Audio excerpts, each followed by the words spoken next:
আসসালামু আলাইকুম প্রিয় দর্শক, স্বাগত জানাচ্ছি আমার দেশের টপ নিউজে। আপনাদের সাথে আছি আমি তাহমিনা তাসির। শুরুতেই থাকছে রাষ্ট্রধর্ম বহাল রাখা প্রসঙ্গ। সংবিধানে রাষ্ট্রধর্ম বহাল রাখার সুপারিশ। রাষ্ট্রধর্ম ইসলাম বহাল রাখার সুপারিশ করছে সংবিধান সংশোধন কমিশন। এ সংক্রান্ত বিদ্যমান ধারাটি হুবহু রাখার কথাই বলা হয়েছে। সংবিধানের প্রস্তাবনায় বিসমিল্লাহ বহাল থাকছে, তবে এক্ষেত্রে বাংলা অনুবাদে পরিবর্তন এনে 1979 সালের পঞ্চম সংশোধনীর অনুবাদ বহাল করার সুপারিশ করা হয়েছে। সংবিধান সংশোধন কমিশন সূত্রে এই তথ্য জানা গেছে।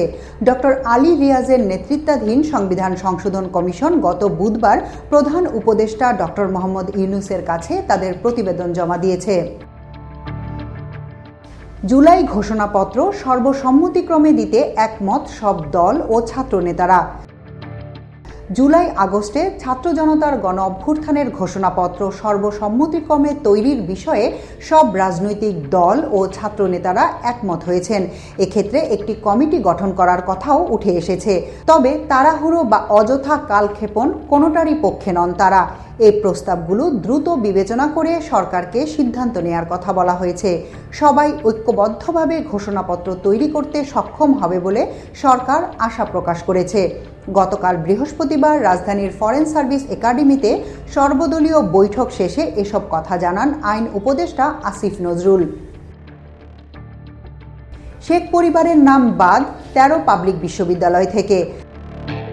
নানা মহলের ক্ষোভ আর দাবির মুখে শেখ মুজিবুর রহমান ও শেখ হাসিনা সহ শেখ পরিবারের নামে থাকা দেশের 13টি পাবলিক বিশ্ববিদ্যালয়ের নাম পরিবর্তনের সিদ্ধান্ত নিয়েছে সরকার।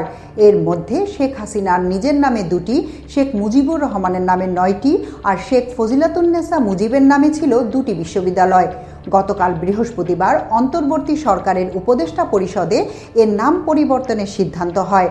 পরে যুব ও ক্রীড়া এবং শ্রম ও কর্মসংস্থান উপদেষ্টা আসিফ মাহমুদ সজীব ভুইয়া তার ভেরিফাইড ফেসবুক পেজে বিষয়টি নিশ্চিত করেন। জলাবদ্ধতা নিরসনের নামে 8,000 কোটি টাকা লুটের প্রকল্প।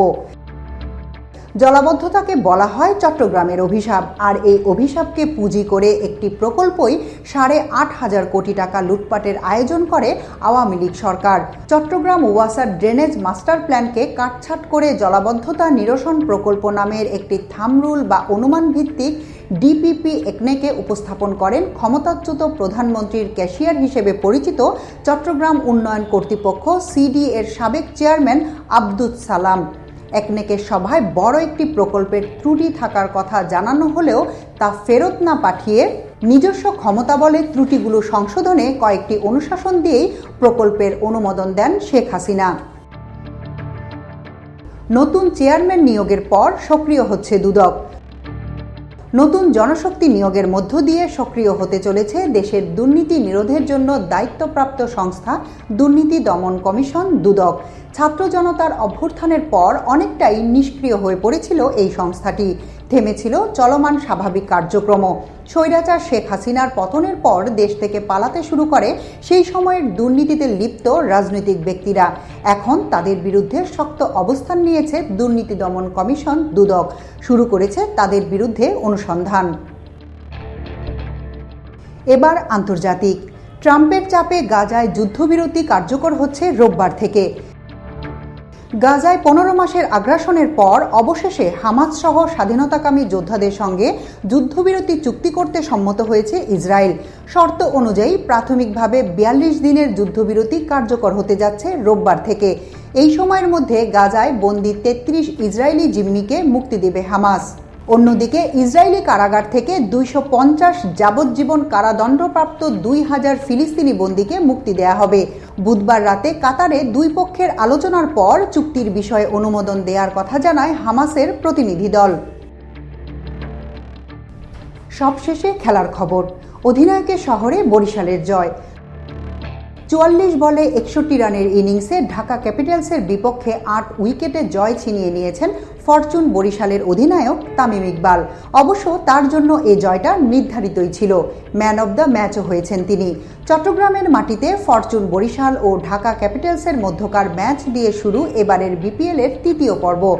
চট্টগ্রামের জহুর আহমেদ চৌধুরী স্টেডিয়ামে এমন ম্যাচে আগে ব্যাটিং করে নির্ধারিত 19.3 ওভারে 10 উইকেটে স্কোর বোর্ডে 139 রান তোলে ঢাকা।